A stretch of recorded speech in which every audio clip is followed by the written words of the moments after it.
Baryon Mode. Ito nga ang isang hindi pangkaraniwang abilidad na kung saan ang nakita nating nakagawa lang nito ay ang Biju na si Kurama na sa pamamagitan din ng kanyang Jinchuriki na si Naruto. At sa pamamagitan nga din ng abilidad na to magagawa nga nitong makipagsabayan sa mga malalakas na kalaban tulad ni Ishiki Otsutsuki.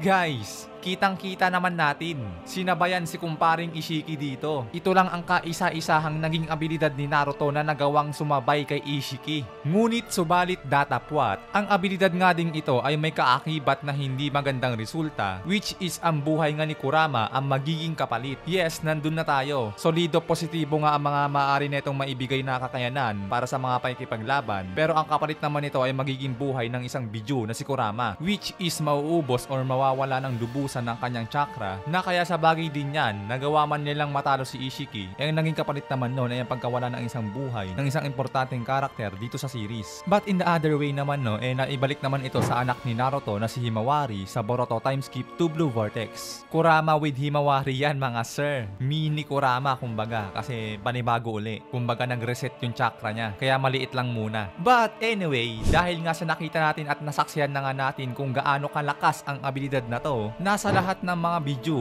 at Jinchuriki si Naruto at Kurama pa nga lang na nakita natin nakagawa nito. Ang tanong guys, posible nga ba or maaari nga ba na ang ibang Biju at Jinchuriki ay maabot din ang antas na ito? Maaari nga din bang ma-access or magawa ito ng ibang Biju sa kanilang mga Jinchuriki? Well, ang sagot guys, posible. Pwede. Maaari ngang magamit ng ibang Jinchuriki ang Baryon Mode sa kanilang mga Biju. Pero hindi lahat guys. Kumbaga parang may kasunduan kasi yan between Biju at Jinchuriki. Kaya masasabi rin natin na hindi siya basta-basta magamit din ng kahit sino-sino lang. Kasi ang pangunahin din kasi dito is yung bagay na ang mga Biju kasi ang may pinakadesisyon kung willing silang ibigay ang buong lakas nila para sa kanilang mga Jinchuriki. Nasa mga Biju ang pinakakondisyon para makipag-fuse sila sa kanilang mga Jinchuriki. Kasi ganito mga pare ko itong Baryon Mode para siyang may tulad sa isang nuclear fusion. Yung chakra nyong dalawa magsasanib or magiging isa. Kumbaga parang sa Dragon Ball yung fusion nila. Like Gogeta or Vegito, mga ganon. So ngayon balik tayo sa dahilan na kung bakit sa desisyon nga ng Biju ang pag-activate ng Baryon Mode. Na yun ngayon sa bagay nga din na dahil sa delikado nga rin ito sa kanilang Jinchuriki. Na kahit sabihin natin na hindi naman mamamatay ang Jinchuriki, pero ang katawan naman nito ay mapipinsala pa din sa ilang paraan. At saka lalot kung magtropa kasi ang Biju at Jinchuriki, kung malapit lang ang loob nila sa isa't isa, syempre guys, malamang alam ng Biju na hindi nga basta-basta papayag ang kanilang Jinchuriki na iaalay ang kanilang buhay para sa pansamantalang kakaibang nag-uumapaw na kapangyarihan. Nasa kabilang banda naman mga parikoy, bukod sa depende din sa Biju kung willing siyang gawin ang bagay na ito, sa negative side naman na paano kung hindi naman kasundo ng Biju ang kanyang Jinchuriki, na ang malamang na resulta malabo nga din silang makagawa o makalikha ng sarili nilang Baryon Mode. Kasi may ganun guys, diba? May mga ilan sa mga naging Jinchuriki hindi nga nila kasundo ang kanilang mga Biju. Sa buong buhay nila, simula nang sila ay maging Jinchuriki, never nga nilang nakasundo ang kanilang Biju. So ibig sabihin, kung hindi rin kayo magtropa, ano nga ba din ang tsansa na magamit mo ang buong lakas at buong kapangyarihan ng iyong Biju? So parang wala din, di ba? Kaya kahit Jinchuriki ka na, may chance pa din na hindi mo ma-access ang ability na ito. Natulad na nga lang din nila Uzumaki Mito at Uzumaki Kushina, na miski KCM hindi man lang nila naranasang magamit.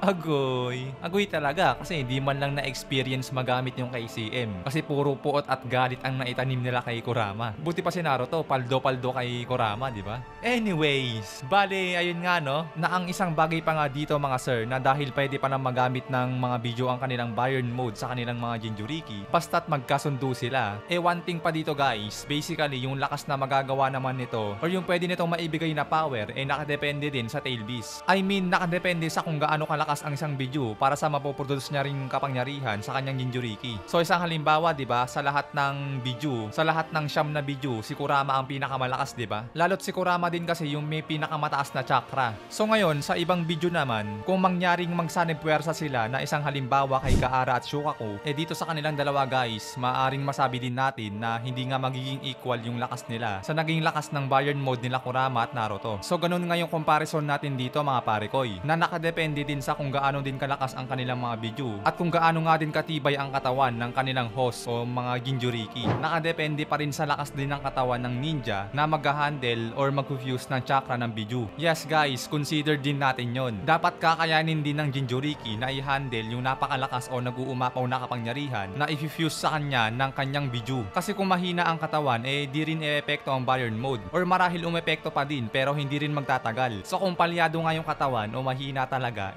X din mga pare. Unlike kay Naruto na dahil siya ay isa ring Uzumaki, kaya ang lakas at ang tibay din ng katawan nito. Kumbaga yung pagiging makunat ni Naruto kahit papano bumagay din sa kanyang tail beast na si Kurama. So ayun nga mga pare ko isang problema pa pala yun na masabi natin na hindi nga rin basta-basta magagamit ang barrier mode. So ngayon, baka matanong ng iba, Lods, teka muna, bago mo sabihin pwede nga din sa ibang video ang barrier mode sa kanilang Jinchuriki, dapat alamin mo muna or siguraduhin mo muna na kung alam nga din ba ng ibang video ang patungkol sa barrier mode. Kasi Lodi Cakes, problema yan sigurado. Baka hindi rin pala alam ng ibang video ang patungkol sa barrier mode. So ayang bagay na yan guys alam ko na maaari ding bumagabag sa inyo yan. Na yun nga kasi may punto din naman yon na may ideya o may alam din ba ang ibang video patungkol sa barrier mode. Well, sige ganito guys sasagutin din natin yan ngayon mismo. Ganito lang naman yan. Yung mga video diba magkakakilala yan. Kumbaga magkakapatid sila diba? Alam nila or kilala nila yung isa't isa. So ngayon, kung si Kurama alam ang bagay patungkol sa barrier mode, kung si Kurama ay may ideya kung ano nga ba ang barrier mode, basically guys, masabi din natin na alam din ng ibang video kung ano nga ba din ang bagay na ito. Kasi magkakapatid nga sila. So kung anong meron yung isa at kung ano din yung nalalaman ng isa, basically alam din ng lahat. I mean yung mga pang general ability nila. Katulad na nga lang na silang lahat may tinataglay din na tail beast bomb. So parang ganun lang mga pare koy. Kaya kung in-explain ni Kurama kay Naruto yung about sa barrier mode, malamang ganun din na alam din yun ng mga kapwa video ni Kurama na pwede nga nilang gamitin yun sa kanilang mga Jinchuriki. At saka yun nangyari lang din kasi kay Kurama at Naruto na isa sa mga magkasundong video at Jinchuriki talagang nalagay nga sila sa pinakalanganing sitwasyon na kaya siguro napinitan na si Kurama na gamitin ang ability na to. Kasi kumbaga yun nangyari sa kanila